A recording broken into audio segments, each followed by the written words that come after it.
everybody, welcome back to my channel and welcome back to another disturbing movie breakdown. Now, today's video, we are going to be talking about 2002 infamous movie Irreversible. Yes, it is come to the time to watch and review and do this movie, and oh boy, is this a tough one to cover and watch. So I don't normally do trigger warnings in these videos. I normally, you can expect some bad content when you watch these videos, so I don't normally do trigger warnings, but I will do a trigger warning for this video because I will give you a non-spoiler synopsis and I will say go and watch it if you want to watch it and you think you can handle it based on the synopsis. But what I will give you is a trigger warning. One, it's very brutal with the rape scene, but also another one which I think this needs to be said straight out, right? Do not watch this if you are epileptic or if you're someone that gets ill by a lot of flashing lights, because this movie has a lot of strobe lighting in it, but the last scene of this movie almost gave me like a seizure, and I'm not even epileptic. Like, it was so intense I had to close my eyes because it was hurting my head. So if you're someone that has a sensitivity to flashing lights, do not touch this movie because you will not be well after this movie. Forget about all the horrific stuff in it. The strobe lighting will take you out. So if you're epileptic or you have a sensitivity to flashing lights, do not watch this movie. It will not do you any good at all. But now that little trigger warning's out of the way, let's get into the spoiler-free synopsis for Irreversible. So Irreversible follows two men who are trying to get revenge on their loved one who has been brutally attacked. This movie is infamous. I think people that haven't seen it will know it based by the name and they will know it as the rape movie. But there's two scenes I would say that are very famous because of this movie, which we'll get into when we get to them. But yeah, it's the whole movie is just unflinching and just brutal and cold. The way that they go about making it with the camera work, it makes you very disorientated. For the first 30 minutes, they actually put in a frequency that is known to trigger like an anxiety in you and can make you feel very nauseous. So whilst you're thrown straight into the mix of it all, you've also got this frequency coming at you on with the sound that makes you very uncomfortable and very uneasy.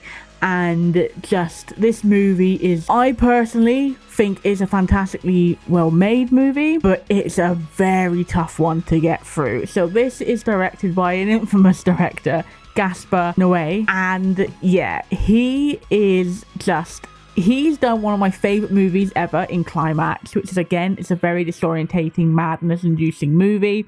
He did Enter the Void, he did Love. He's done a lot of these very statement-heavy, big movies that notoriously do not get a lot of love from the critics and notoriously end up with a lot of people leaving. So yeah, I've had this on DVD for years. I've watched some of it, but I never actually finished the movie. So yeah, let's get into the disturbing movie breakdown of Irreversible. This movie is told backwards. So it starts off at the end of the night and it will end at the beginning of the night. And we start with two men being dragged out, one in a gurney with like a broken arm and another one being dragged out by police out of this club called Rectum, and it's a gay BDSM club. There's a lot of homophobic slurs being thrown around there. This movie is heavy with the homophobic slurs. It really is. And they're talking about how their lives are going to be thrown away in jail and their lives are over. So yeah, instantly, there we go. That's what you're starting with. Then, with some horrible spinny camera work which makes you really disorientated, we enter Rectum, and this is where we find the two boys that were dragged out right at the start in Marcus and Pierre. And they are searching for a person called the Tapeworm, okay? Marcus is screaming at people, grabbing them, hitting them. He just needs to know where this guy is. This guy is in this club. He needs to know where this man is. Pierre, on the other hand, is pleading and trying to calm Marcus down, trying to get him to go and just see sense, because Marcus, you can tell he's just not there. He's not present. He's just acting very erratically, and he wants to find this person. And eventually they find this person, and there's these two guys on like a dance floor, and they go up to him and they're screaming at him, shouting at them, demanding to know which one of them is Tapeworm. One of them tries to leave. Marcus believes that is the guy and smashes a glass over his head, but the guy fights back, and the guy fucking does Marcus, he snaps his arm, which is horrible effect. Snaps his arm and goes to rape him, but before he can actually do anything like that, he gets hit in the head and thrown off of Marcus by Pierre, who is brandishing a fire extinguisher. And this is one of the scenes that is very infamous of this movie, where it's unbroken, you see everything, you hear everything, and you just watch Pierre just get lost in anguish and anger, and he obliterates this guy's head with the fire extinguisher. And I mean obliterates it. You feel every thunk. You hear like the teeth coming out. You hear the bones cracking and breaking. His head is falling into a crater, being ripped apart, and you just see everything, and it doesn't stop. It keeps going and going and going until that face is non-recognizable, and Pierre just passes to the ground with holding this fire extinguisher with this guy's brain matter on it. And it's so hard to watch because it's so unflinching. It doesn't cut. You think it's going to cut soon, and it just keeps going and going. And that's a staple of this movie. This movie never stops. It will keep going. You will think, okay, they're going to cut here, they're going to cut there, they'll cut this and interact with it. It doesn't. It just stays with the disturbing, harrowing things we're witnessing, as if we are stood right next to Marcus. And oh boy, what a way to throw you in, because this is like 10 minutes into the movie, by the way. Like, this is like the start of the movie. And yeah, you know what type of movie you're going to be in for after the scene. After we deal with that horrific attack on this guy's face, we are then thrown back into a new sequence, because that is how this movie does. The camera will kind of zoom around a little bit in the dark, and then you're thrown into a new sequence, and that is how it unfolds with the story. We are thrown back in time, where we have Pierre and Marcus, who are on the hunt to try and find Rectum, find this gay club. And this is where you can really start to see just the difference in personalities with Marcus and Pierre. Because Marcus is, again, he's screaming, he's shouting, he's adamant that they're so close to finding their person. They're so close to finding what they went out to do. But Pierre is just crumbling in himself. He doesn't want to go there. He wants to go and see this Alex in hospital. He doesn't want to have any part of this. And like, he goes into a taxi that they stole, and he's like hiding out in there. And Marcus loses his mind. He smashes down the glass and the windscreen. And yeah, he drags Pierre out and drags him down, and that's where they find someone that tells them where this club is. And it's like it's an important scene, because it's not super long compared to a lot of the other sequences, but you can see the difference in these two people. And I think as well, seeing that Pierre was the one that snapped, yes, to save his friend from being raped, but also I think once that first hit happened, all of this has been bubbling up, that as we see later on in the movie, you see him get more and more distant and more detached from himself, from who he was. And I think that's why it's important as well that you start off with him, you think he's this violent man because he does this violent act, but you're actually starting to see and uncover his layers now, and realize that he's just someone who's traumatized. He's someone who's just not there. He doesn't want to be here, and it's just, I think, bubbling up of everything that happened throughout the movie. We then join the two guys with these big guys as well, these two big unknown guys we have never seen before in this movie, and they are walking around searching for prostitutes, talking to prostitutes, trying to find this person called Concha. okay, because Concha they believe is someone that is key in their investigation, okay. And again, Pierre is trying to stop Marcus from doing something he'll regret, because Marcus is just very, very angry. And they find this person, Concha, who is a prostitute, who is a transgender prostitute.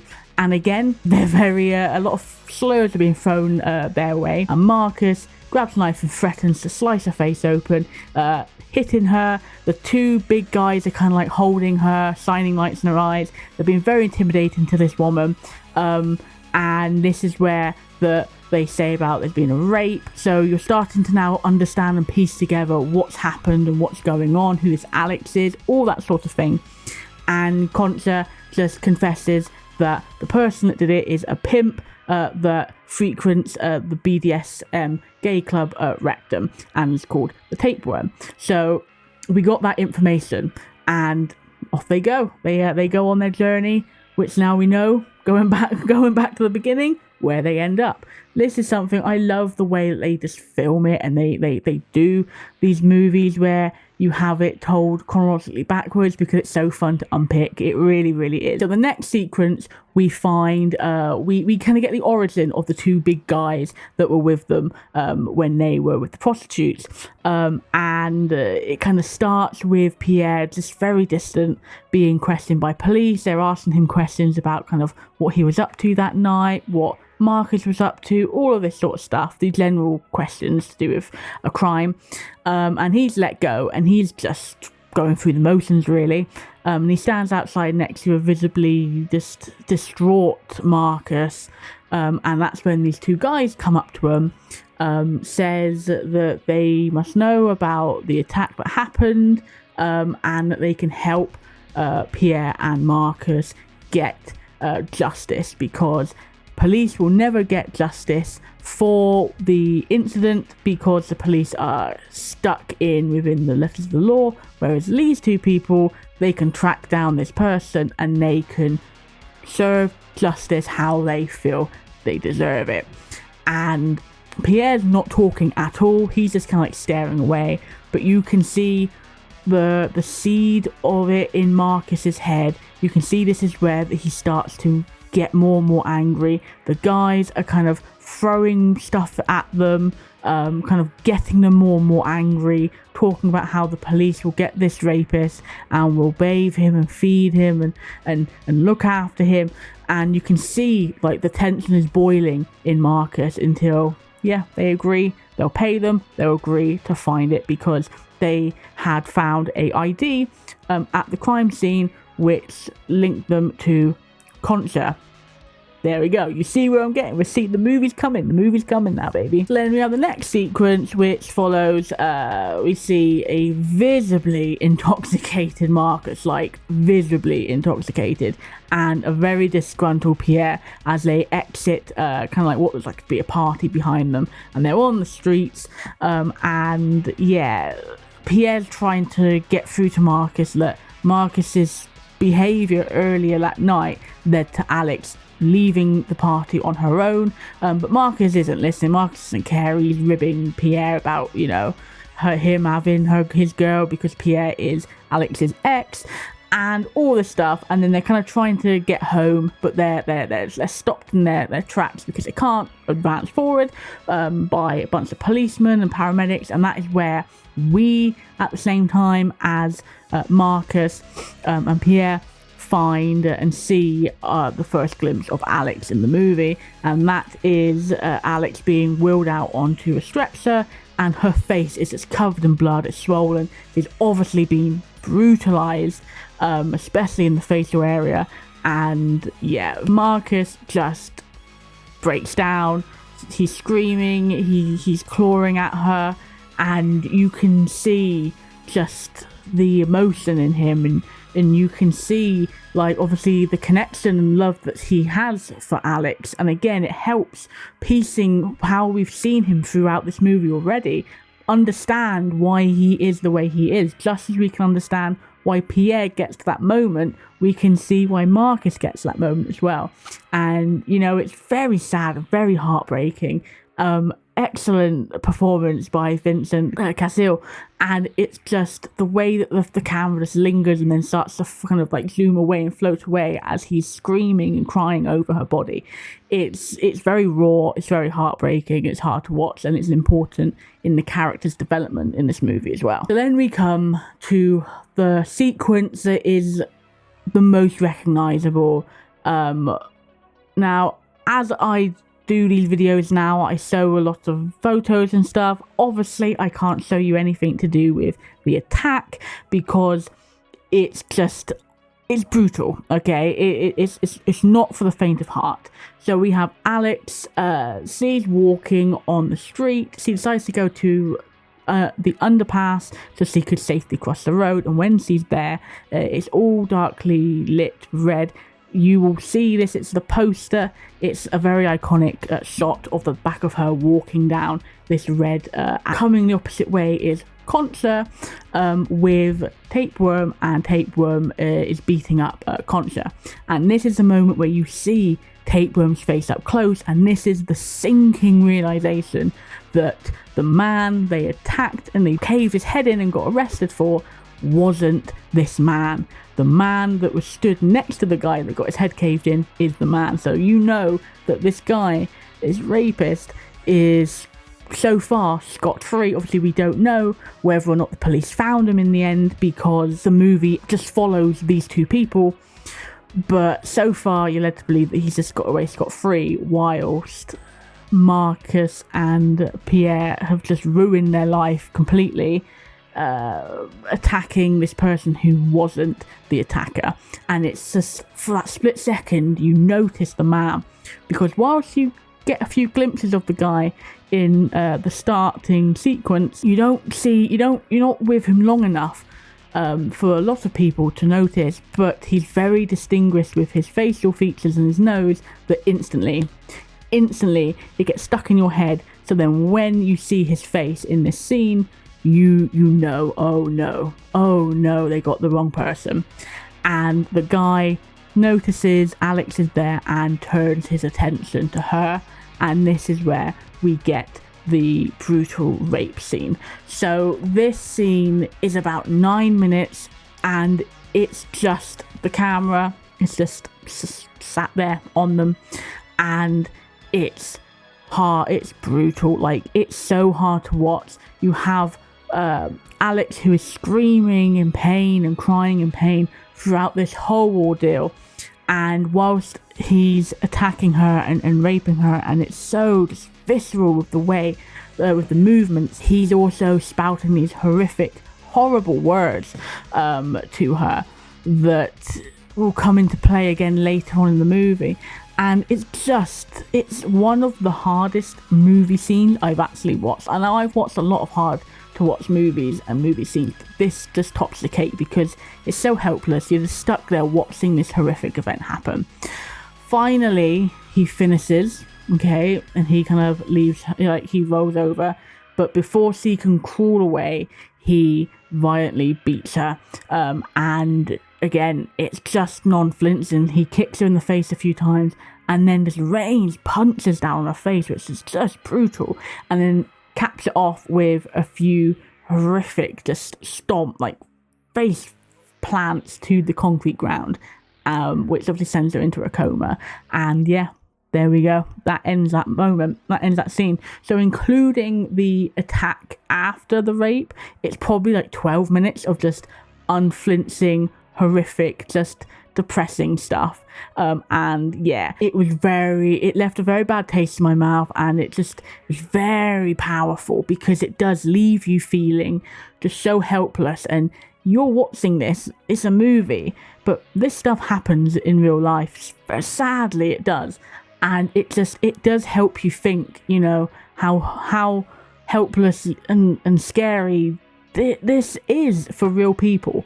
So whilst I think people who watch it could skip it if they wanted to, I think if you're going to watch it, it's important to watch it, I think, just to get the full effect, because it's horrifically done but so well filmed that it just makes you feel that you're just sat there staring at it and you're unable to help. You can't intervene, and it's horrific. So our next sequence, we are now in a party with two boys and Alex, and Marcus is gone. He's completely obliterated with his cocaine and his drink, and he's adamant on getting Pierre laid, whilst also happy to have some fun with some other women at the party. All of this just attitude and just stupidness and boisterousness just instantly sends Alex, she's annoyed, she's pissed off. So after talking with Pierre about it all, she leaves, and we know that where she ends up very sadly. But we can also see why Pierre, he's told, you also see why Pierre is staying with Marcus, because just before she leaves, she tells Pierre to please look after and keep an eye on him, just keep him safe. And I think he does, at the end, he does it. He keeps his word. He keeps him safe. He keeps Marcus safe from being raped by attacking the guy in the club. And he's always there. And he's trying his hardest to stop him from being consumed by rage. So, he really took that note to heart as well. And that tells you so much about his character. So we get some more scenes back and forth with the trio, kind of. You get some more understanding between them and their relationship between them all. And, it's further kind of makes it more sad and heartbreaking knowing how this movie ends, where it started, and just how, these three people, like, they enjoy each other's company. You can tell Alex and Marcus love each other, and just how their story ends on this night. It's very, very sad. And we get to the last scenes, which are heartbreaking, because you really see how much those two love each other, how much they care for each other. They are talking, they are cuddled up in bed naked, they are being playful with each other. And this is where Alex is kind of confessing that she's had a dream, and she dreams about this red tunnel she goes in, which splits into two things, which can kind of almost be reminiscent of the red, where she ends up and meets her horrific fate in that red underpass. And also, whilst they're being playful and talking, some of the stuff Marcus is playfully saying to her, they're being cute, they're being quite sexy to each other, being a bit funny.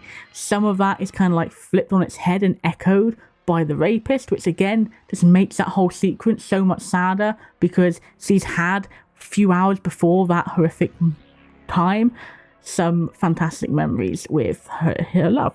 And yeah, it's very, very sad to watch, and yeah, it's not easy to watch for certain. So they both kind of split up after having some fun and kind of embraces, and Marcus goes to get some alcohol for the party, and she goes to take a pregnancy test because she mentions about how her period is late.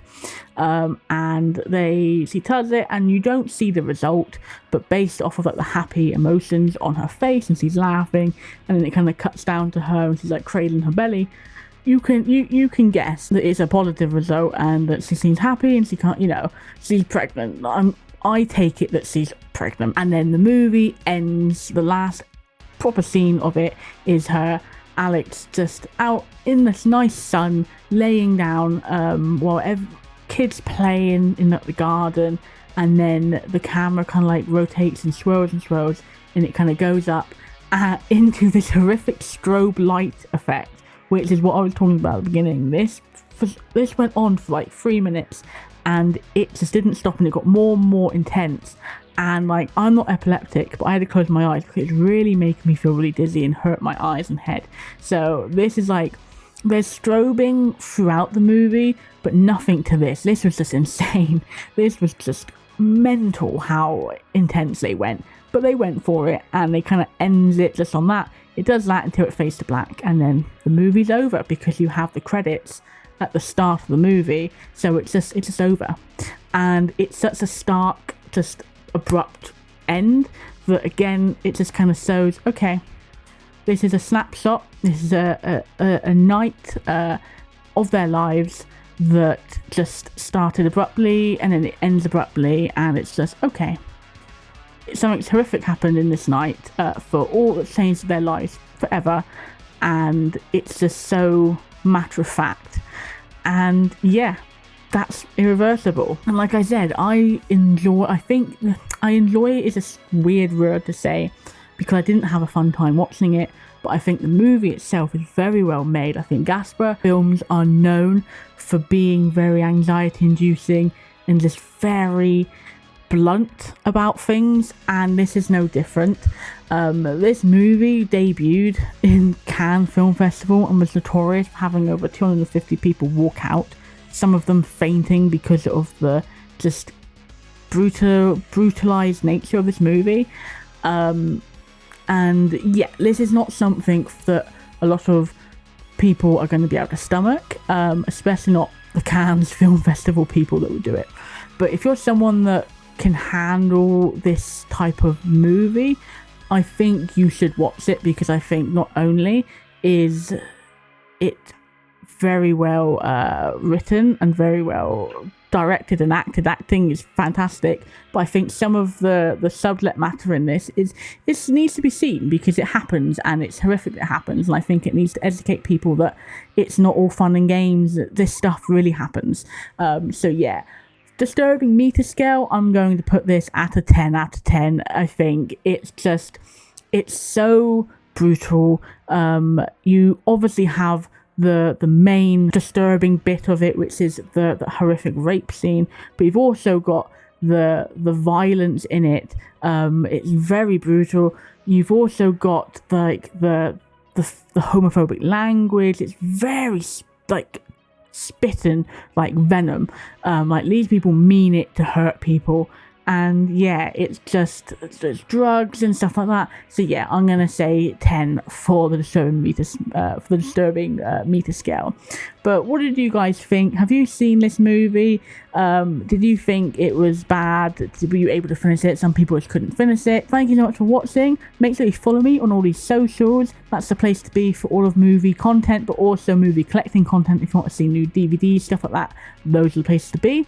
Also, give this video a thumbs up and subscribe, because it helps out the channel, and we've been doing really well lately, and it makes me very, very happy. So thank you for all the support and love and comments. I read every one of you.